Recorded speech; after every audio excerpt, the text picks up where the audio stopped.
কয়াকুছিত বৰপেটা জিলা আৰক্ষীৰ উদ্যোগত আৰু বৰপেটা সদৰ থানাৰ সৌজন্যত পথ সুৰক্ষা সজাগতা সভা।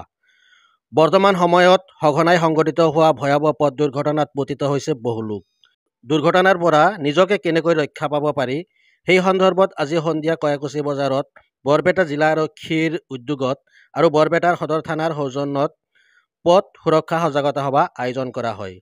উক্ত সজাগতা সভাত উপস্থিত থাকে বৰপেটাৰ ডিএছপি প্ৰণামী বৰদাস, ডিএছপি জিতেশ বৰ্মন, বৰপেটা সদৰ থানাৰ অচি প্ৰণৱ কুমাৰ দাস আৰু কয়াকুছি আৰক্ষী চকীৰ ভাৰপ্ৰাপ্ত আৰক্ষী বিষয়া কমল বড়ো।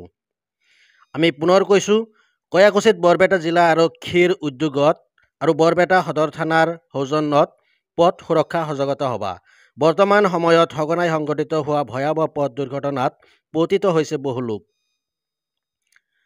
দুৰ্ঘটনাৰ পৰা নিজকে কেনেকৈ ৰক্ষা পাব পাৰি সেই সন্দৰ্ভত আজি সন্ধিয়া কয়াকুছি বজাৰত বৰপেটা জিলা আৰক্ষীৰ উদ্যোগত আৰু বৰপেটা সদৰ থানাৰ সৌজন্যত পথ সুৰক্ষা সজাগতা সভা আয়োজন কৰা হয়। উক্ত সজাগতা সভাত উপস্থিত থাকে বৰপেটাৰ ডিএছপি প্ৰণামী বৰদাস, ডিএছপি জিতেশ বৰ্মন, বৰপেটা সদৰ থানাৰ অচি প্ৰণৱ কুমাৰ দাস আৰু কয়াকুছি আৰক্ষী চকীৰ ভাৰপ্ৰাপ্ত আৰক্ষী বিষয়া কমল বড়ো।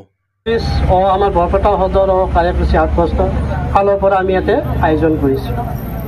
তো মই যিহেতু আমাৰ সন্মানীয় আমাৰ ডিএছপি হেডকোৱাৰ্টাৰ ছাৰ, মাননীয় ডিএছপি মেডাম, তেখেত দুজনে আপোনালোকৰ মূল্যৱান ভাষণ দাঙি ধৰিছে ৰোড ছেফটিৰ ওপৰত।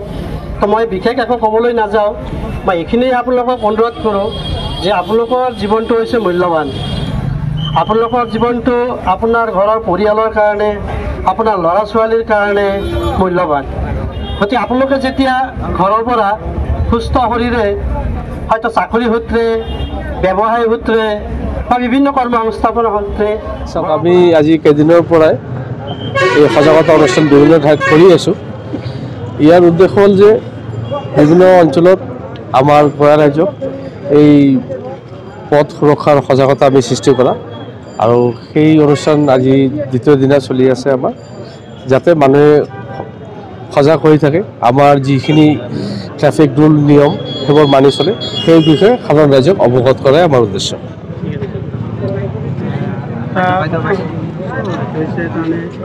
বৰ্তমান সময়ত দেখা পোৱা গৈছে যে কয়াকুছি বজাৰত অপেনভাৱে যোৱা খেল,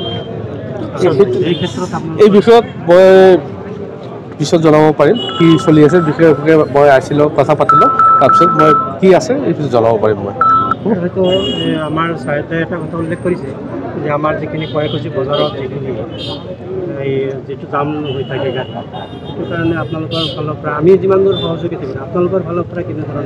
ঠিক আছে, যিখিনি এনক্ৰচ হৈ আছে, ৰোড এনক্ৰচ হৈ আছে, সেইখিনি আমি জিলা প্ৰশাসনৰ লগত কথা পাতি পিনে আমি তেখেতৰ লগত একেলগ হৈ পিনে আমি এই এনক্ৰচমেণ্টটো আমি ক্লিয়াৰ কৰাৰ কাৰণে চেষ্টা কৰিম। ধন্যবাদ।